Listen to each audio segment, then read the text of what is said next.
Bom, a segunda questão é a seguinte: por que ocorrem os raios atmosféricos? Então, primeiramente, vamos lembrar o que é o raio, né? O raio é uma descarga elétrica, é um movimento de cargas elétricas que está acontecendo no espaço. Então, pode ser que está indo da nuvem para a Terra, ou da Terra para a nuvem. Então, por que acontecem esses raios? Então, o culpado de tudo, é claro, é o movimento, né, dos materiais, principalmente por conta do calor, né, como a gente falou já no ano passado, né, na segunda série, a gente viu que o calor é um motor, né, do nosso planeta. Então, o calor faz com que as massas de ar se desloquem, né, de um lado mais quente para um lado mais frio, e, portanto, esse movimento faz com que haja colisão de partículas do ar com ele mesmo.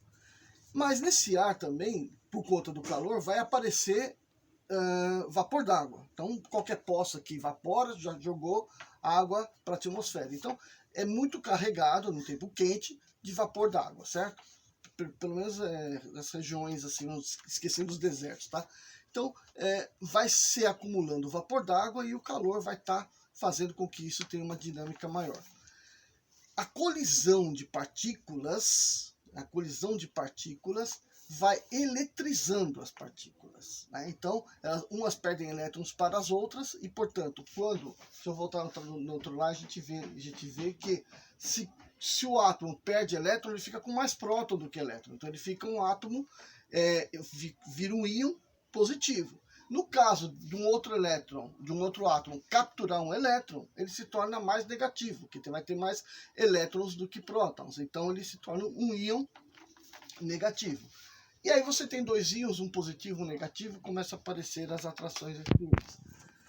O que está acontecendo dentro de uma nuvem por conta do atrito, né, é justamente isso. Algumas partículas ficam carregadas eletricamente negativas e outras positivas.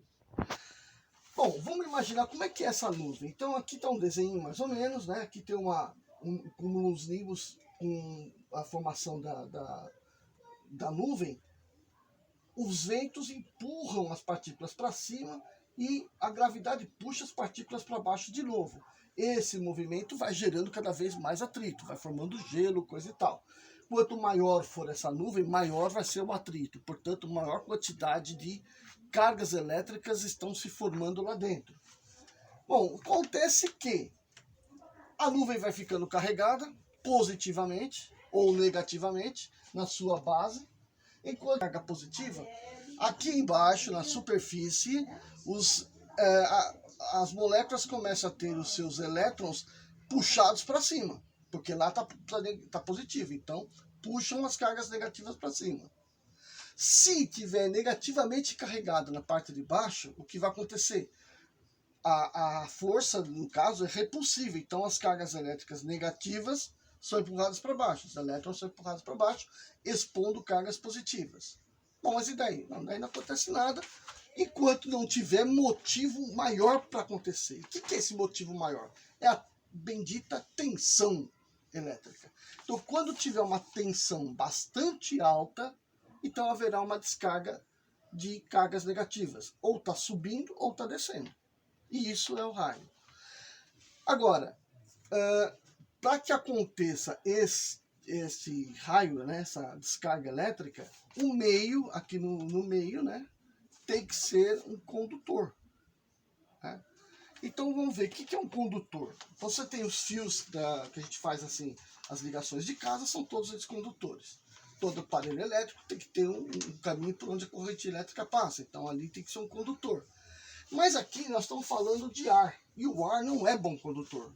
Por isso, ele permite que armazene bastante carga na nuvem, porque ele não vai deixar a corrente passar por ele.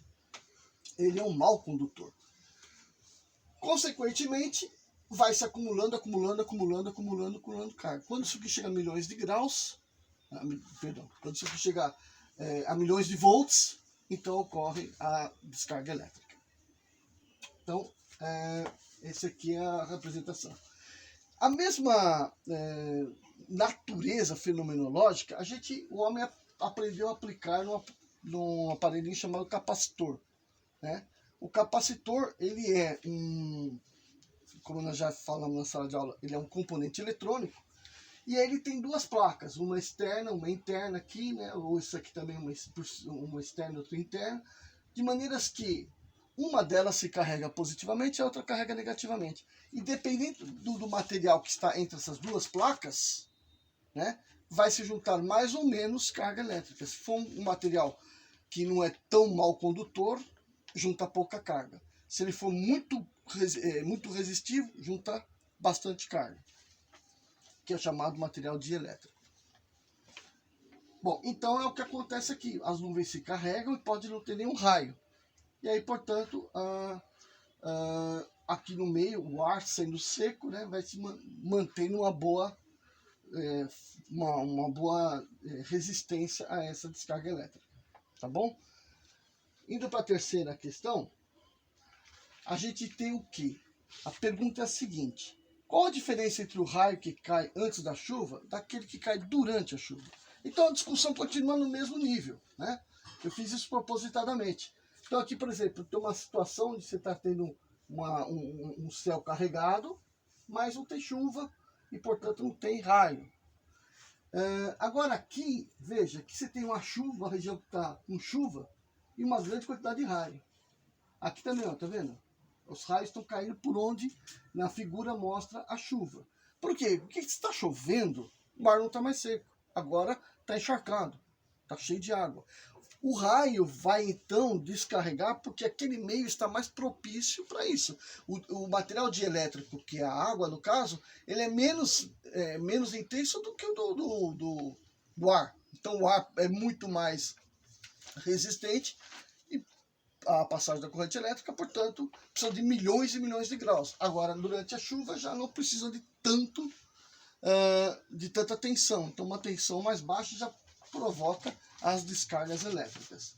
Então a grande diferença entre uma coisa e outra é essa: o material dielétrico, ou seja, o ar seco e o ar úmido, são diferentes, portanto, no ar úmido a descarga é mais rápida e mais constante.